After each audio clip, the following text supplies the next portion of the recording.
పెళ్ళైనా పండగైనా వేడుక ఏదైనా పట్టుచీరల ప్రత్యేక వేదిక వారాహి సిల్క్స్.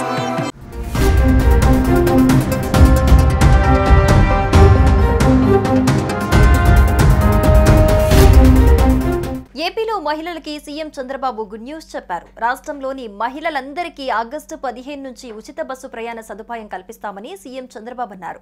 కర్నూలులో నిర్వహించిన స్వర్ణాంధ్ర స్వచ్ఛాంధ్ర కార్యక్రమంలో ఆయన మాట్లాడుతూ, దేశంలో ఎక్కువ పింఛనిచ్చే రాష్ట్రం మనదే. అన్ని నియోజకవర్గాల్లో అన్న క్యాంటీన్లు ఏర్పాటు చేశాం. దీపం 2 కింద ఇంటికి ఉచితంగా 3 సిలిండర్లు ఇస్తున్నాం. డిఎస్సి ద్వారా 16,000 ఉపాధ్యాయ పోస్టులు భర్తీ చేస్తున్నాం. పాఠశాలలు తెరిచేలోగా ఉపాధ్యాయుల భర్తీ పూర్తవుతుందన్నారు.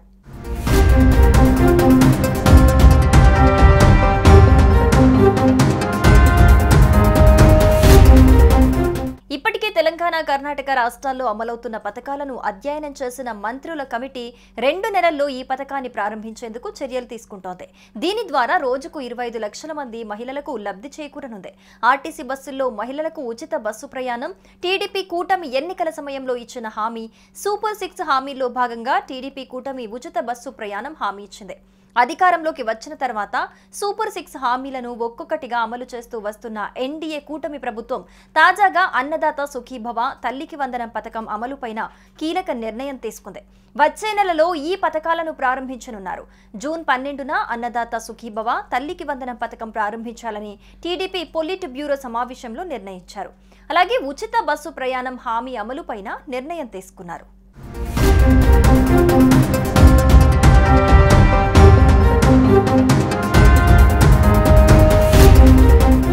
తాజాగా జరిగిన అసెంబ్లీ సమావేశాల్లో మంత్రి సంధ్యారాణి ఉచిత ఆర్టీసీ పథకం అమలుపైన స్పష్టతనిచ్చారు.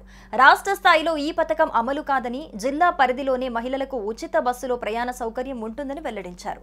తాము ఎన్నికల సమయంలోనూ ఇదే అంశంపైన హామీ ఇచ్చామని చెప్పుకొచ్చారు. కాగా కర్ణాటక, తెలంగాణలో పూర్తి స్థాయిలో ఉచిత బస్సు ప్రయాణం మహిళలకు అమలు చేస్తున్నారు. కొన్ని కేటగిరీల బస్సులు మినహా అన్నింటా ఈ పథకం అమలవుతోంది. దీంతో ఇప్పుడు ఏపీ ప్రభుత్వం రాష్ట్రంలో ఈ పథకం అమలు కోసం ఖరారు చేసే మార్గదర్శకాలపైన ఆసక్తి నెలకొంది. ప్రస్తుతం ఆర్టీసీకి ప్రతి నెలా వచ్చే రాబడిలో 25% అంటే దాదాపు 125 కోట్లను సర్కారు తీసుకుంటోంది. ఇకపై ఆ మొత్తాన్ని ప్రభుత్వం తీసుకోకూడదని, అలాగే మిగిలిన 125 నుంచి 135 కోట్లను అదనంగా ప్రభుత్వమే ఆర్టీసీకి చెల్లించాల్సి ఉంటుందని అంచనా వేస్తున్నారు. ఏదైతే నేను చెప్పానో, మా ఆడబిడ్డలు బస్సుల్లో ఉచిత ప్రయాణ సౌకర్యం కూడా తొందరలోనే ఇస్తా. దీనికి కూడా ఆలోచిస్తున్నాను.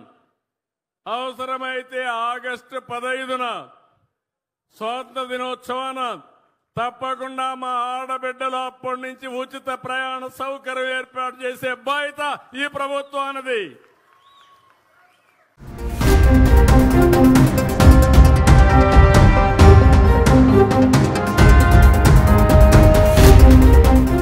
సుమన్ టీవీలో మీ పర్సనల్ అండ్ బిజినెస్ ప్రమోషన్స్ కోసం కింది నెంబర్కి కాంటాక్ట్ చేయండి.